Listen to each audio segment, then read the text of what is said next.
Hello, how you doing? Welcome to FYP TV. Now we thought we'd start doing some daily update news, transfer sort of videos. Lots of other YouTube channels do these, so we thought why not do the same thing here at FYP. I'm Jim Daly, and as you can tell, I've got a green screen behind me, which means I can be anywhere in the world right now. So here I am at Selhurst Park, here I am at the Palace training ground, here I am in Hong Kong, getting ready for Palace's pre-season Asian Cup trophy. I'm not going to go. I can't afford it.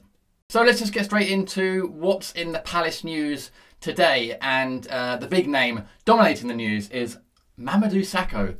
What is going on with Mamadou Sakho? First we're told we're in for him, then we're not in for him. Now apparently, according to goal.com, so take that as you will, Palace have agreed terms with Sakho. Now we'd heard previously in the summer that Sakho would cost in the region of £100,000 a week, if not more.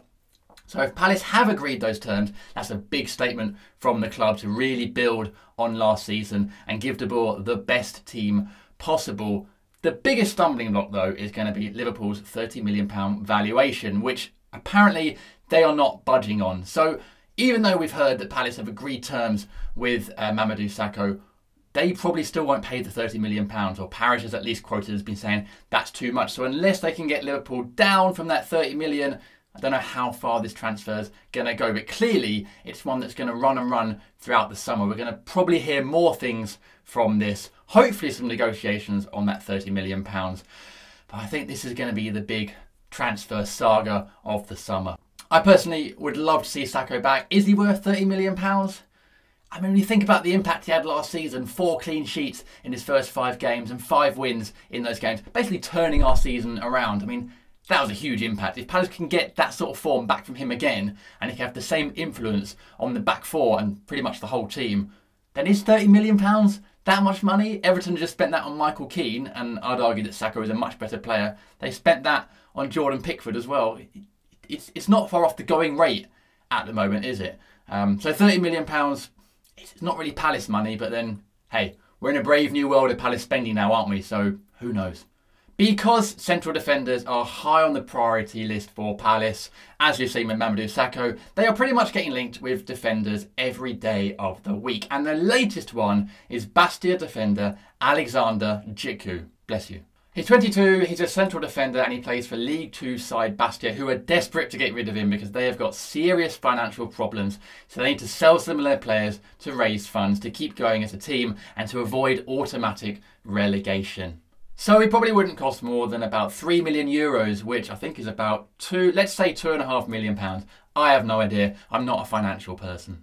Other than that, I don't know much about Chiku, apart from the fact that he's young and wanted by quite a few other teams, including Birmingham, Fulham, and a host of other European teams as well. So probably more one for the future than first team next season. But as we know, central defence is a big issue for Palace that they need to upgrade with. So this guy, coming quite cheap, still quite young, probably not a bad option. More transfer news as Palace have been linked with an attacking midfielder from Turkish side Osmanlispor called Badu Ndoye, which, let's face it, is probably the most fun name to say. He's 26, he's a box-to-box midfielder, and he's definitely heading to the Premier League, according to the Turkish side's general manager, Ender Yurtgöven, who said, "We have an agreement in principle with one Premier League team, and I will speak to them in the next week.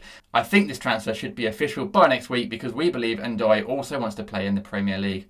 The Premier League teams linked with him are Palace and West Ham, who both had bids turned down in January, reportedly, but now it looks like he is heading to the Premier League, although it's not clear whether it's Palace or West Ham.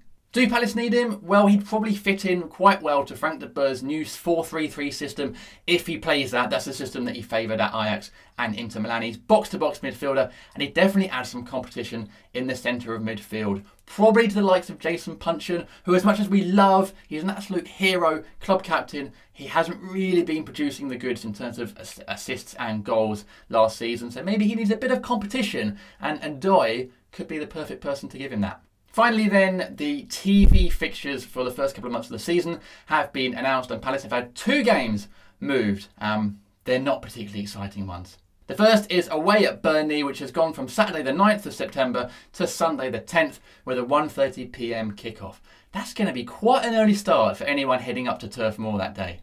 And the next one is a week later at home to Southampton, which is staying on Saturday the 16th of September, but moving from 3 p.m. kickoff to 12:30 p.m. So make sure you get those in your diary. Right, that's it for FYP TV Daily, your daily dose of Palace news, transfer bits, whatever's happening in the world of CPSC. Comment below with some of those stories we've covered today. Do you want to see Palace spend £30 million on Mama Sakho? Is he worth it, or are there better options available? And that's it. Thanks for watching. Don't forget to subscribe if you haven't yet to FYP TV, and we'll see you again very soon.